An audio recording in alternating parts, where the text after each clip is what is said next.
Bom dia, a paz de nosso Senhor e Salvador Jesus Cristo esteja no seu coração e no seu lar. Vamos falar nesta manhã sobre a ceia do Senhor, procurando entender o verdadeiro significado da ceia e a sua aplicação nas nossas vidas. No livro de João, capítulo 6, Jesus disse assim, em verdade lhes digo que quem crê em mim tem a vida eterna. Eu sou o pão da vida.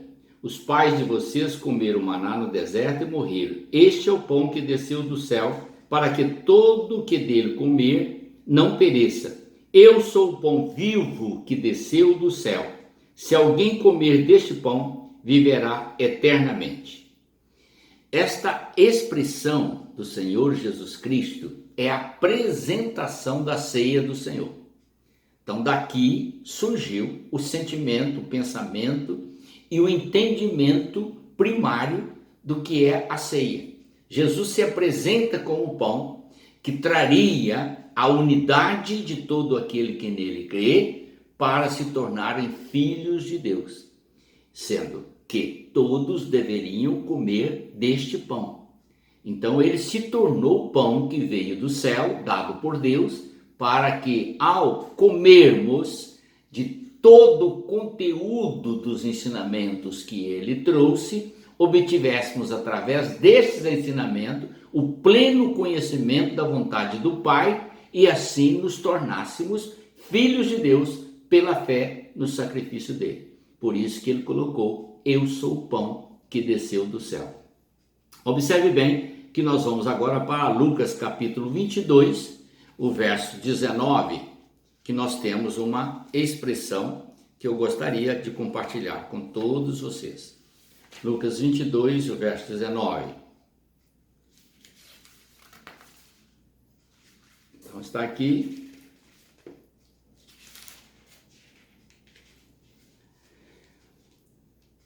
E pegando um pão, tendo dado graças, o partiu e lhe deu, dizendo, isto é o meu corpo que é dado por vocês, façam isto em memória de mim. Agora o Senhor Jesus está dando o significado do pão que desceu do céu. Ele tomou um pão e exemplificou com este pão a morte que ele teria que suportar. Então, primeiro ele disse que ele era o pão, dando a apresentação do pão. Agora ele vai dar o significado do pão. Então ele coloca exatamente esta expressão para que eu e você possamos entender.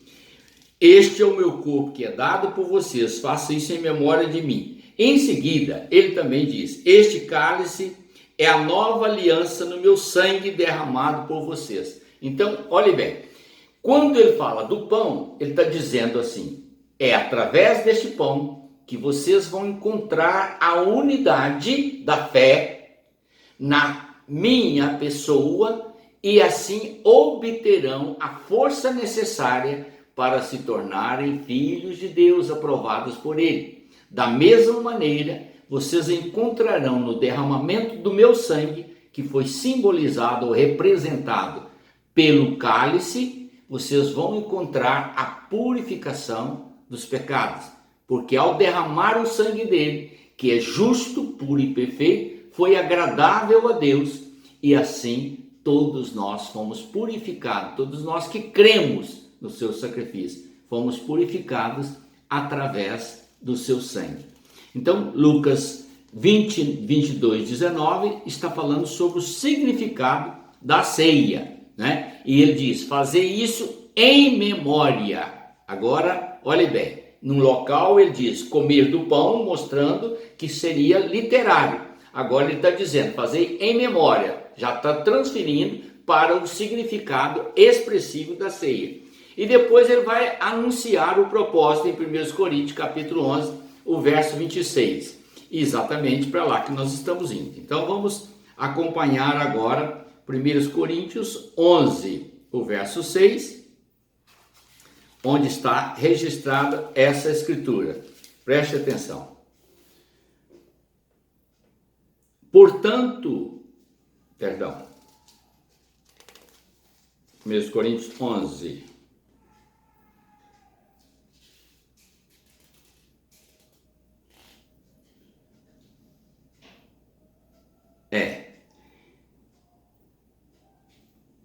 porque todas as vezes que comerem este pão e beberem o cálice, vocês anunciais a morte do Senhor até que ele venha. Esta é uma expressão que foi registrada pelo apóstolo São Paulo. Os versos anteriores dizem assim: isto é o meu corpo que é dado por vocês. Façam isto em memória de mim. Verso 25. Do mesmo modo, depois de cear, pegou também o cálice, dizendo: este cálice é a nova aliança no meu sangue. Façam isso todas as vezes que o beberem em memória de mim. Agora ele vai dizer o propósito.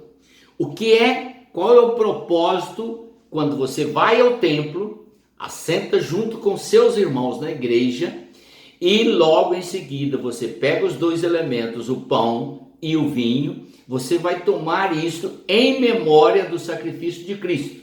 Mas você tem que lembrar do propósito, você está testemunhando que Jesus Cristo vai voltar. Este é o propósito. A ceia é um memorial que prova que Jesus Cristo vai voltar, assim como ele disse em João 14, eu vou para o Pai, mas eu volto para levar vocês para estarem comigo. Então preste atenção, querido, que é muito importante você conscientizar para que tomar a ceia, ou por que eu não posso deixar de tomar a ceia. Quando você não toma a ceia, você não está recebendo a apresentação que Jesus fez, que ele é o pão, que ele é o pão que desceu do céu. Você não está entendendo o significado da ceia, que é exatamente os dois elementos fundamentais para a nossa comunhão com ele. E terceiro, você não está anunciando o propósito que ele próprio estabeleceu e o Espírito Santo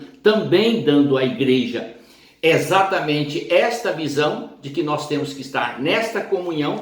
E o último ponto que está em Romanos 10:16. Eu quero ler com você agora para a gente fechar aqui a palavra. Então vamos, Romanos 10, o verso 16 e 17.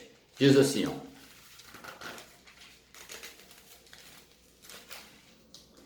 16 e 17. Mas nem todos obedecem ao evangelho, pois Isaías diz: Senhor, quem creu em nossa pregação?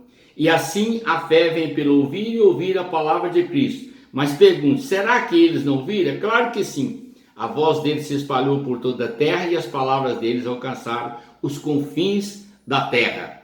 Lógico e evidente que o objetivo da palavra ser divulgada, difundida, é para que nós entendamos perfeitamente bem todo este propósito. E Jesus disse assim, lá em João capítulo 17: Pai, te peço, não os tire do mundo, mas que os mantenha livres do mal, para que eles sejam um, como eu e tu somos um.